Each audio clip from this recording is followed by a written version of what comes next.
Welcome to big news. నేను మీ గౌసుద్దీన్ షేక్. ఉన్నదే రాస్తా, చూసిందే చెప్తా.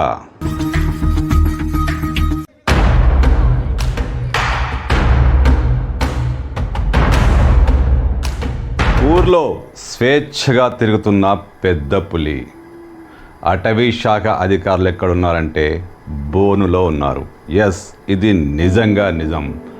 స్వేచ్ఛగా తిరుగుతున్న పెద్ద పులి బోనులో అటవీ శాఖ అధికారులు. ఆశ్చర్యంగా అనిపిస్తుందా? పెద్ద పులిని బంధించి బోన్లో పెడతారు కానీ అటవీ శాఖ అధికారులు బోన్లో ఉండటం ఏంటి, ఊర్లో పెద్ద పులి తిరగడం ఏంటి అని ఆశ్చర్యపోకండి. ఇది నిజంగా జరిగింది. ఎక్కడో కాదు, కర్ణాటకలో జరిగింది. ఆ ఊరికి తరచుగా పెద్ద పులి వస్తోంది. ఎంత చెప్పినా అధికారులు దాన్ని పట్టుకోలేకపోయారు. అక్కడ ఒక బోను ఏర్పాటు చేశారు. ఆ బోన్లో మాత్రం పెద్ద పులి అటువైపు చూడట్లేదు. కానీ ఆ ఊర్లోకి మాత్రం వస్తూనే ఉంది. వచ్చి ప్రకంపనలు క్రియేట్ చేస్తుంది, జంతువులను సంహరిస్తుంది, మనుషులను బెదిరిస్తుంది. జనం తీవ్ర స్థాయిలో భయాందోళనకు గురయ్యారు. ఈ పెద్ద పులి బెడదను నివారించే నాథుడే లేడా అంటూ వాళ్ళు ఆవేదన వ్యక్తం చేశారు. అటవీ శాఖ అధికారులకు మాత్రం ఆ పెద్ద పులి చిక్కదు దొరకదులా వ్యవహరించింది, దొరకలేదు. అయితే గ్రామస్తులకు బాగా చిరెత్తుకొచ్చింది. ఈ పెద్ద పులిని పట్టుకోరా అంటూ ఆ అటవీ శాఖ అధికారులను బోన్లో పెట్టి బంధించేశారు. ఎస్, ఇది నిజంగా జరిగింది. కర్ణాటకలో జరిగింది.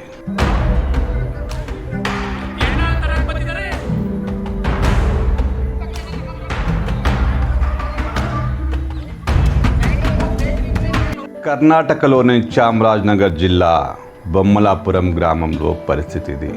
ఆ ఊరిని పెద్ద పులి వణికిస్తుంది. ఎంత చెప్పినా అధికారులు పెద్దగా పట్టించుకోలేదు. ప్రజల నుంచి భారీగా వినతులు, నిరసనలు అన్నీ వస్తే చివరకు అక్కడ ఒక బోను ఏర్పాటు చేశారు. ఆ బోన్లో పెద్ద పులి చిక్కుతుందేమోనని గ్రామస్తులు కూడా చాలా ఆశపడ్డారు. ఆ పులి మహా తెలివైందేమో ఆ బోను వైపు అస్సలు వెళ్ళలేదు. ఊర్లోకి మాత్రం వస్తుంది. పశుపక్షాదులను సంహరిస్తుంది. జనాలకు భయమేంటో రుచి చూపిస్తుంది. రాత్రి పడితే చాలు, చీకటి పడితే చాలు పెద్ద పులి యథేచ్ఛగా ఊర్లోకి వస్తుంది. బొమ్మలాపురం విలేజ్లోకి వస్తుంది. ఏదో ఒకటి చేసిపోతుంది. జనం విసిగిపోయారు. అధికారులు ఎందుకు ఈ పులిని పట్టించుకోవట్లేదు, ఎందుకు దాన్ని బంధించట్లేదు అంటూ ఒక ఆవేదన వారిలో బయలుదేరింది.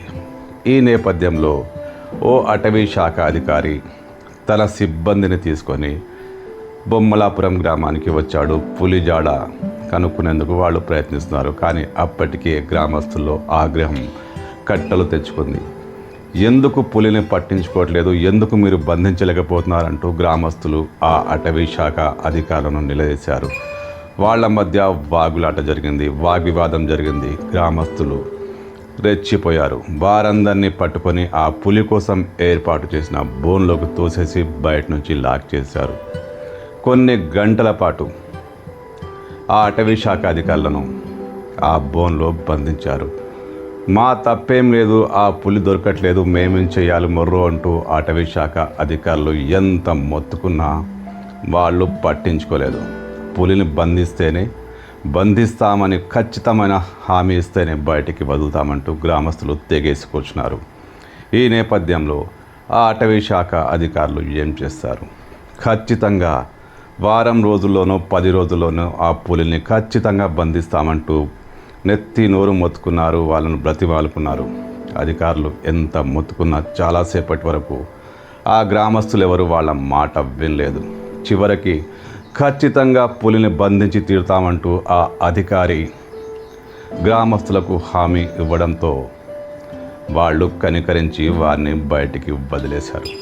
పులి మాత్రం వాళ్ళకు దొరకలేదు. గాను అటవీ శాఖ అధికారులు ఆ గ్రామస్తులకు దొరికిపోయారు. ఆ బోన్లో ఇరుక్కుపోయారు, చిక్కుకున్నారు.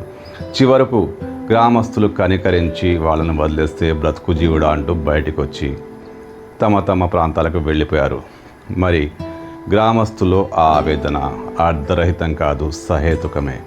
ఎన్నిసార్లు ఊర్లోకి వస్తుంది, ఎవరినో ఒకరిని ఇబ్బంది పెడుతుంది, ఏ జంతువునో చంపేస్తుంది, రాత్రి అయితే చాలు టెర్రర్ క్రియేట్ చేస్తుంది. అలాంటి పులిని పట్టుకోవడంలో ఒక బోను ఏర్పాటు చేస్తే సరిపోతుందా? పెద్ద ఎత్తున గాలింపు చర్యలు చేపట్టాలి, దాన్ని అడ్డుకోవాలి కదా అంటూ గ్రామస్తులు ఆవేదన వ్యక్తం చేస్తున్నారు. ఈ ఆవేదనలోంచి పుట్టిన ఆగ్రహం ఆ అటవీ శాఖ అధికారులను బోనుపాలు చేసింది.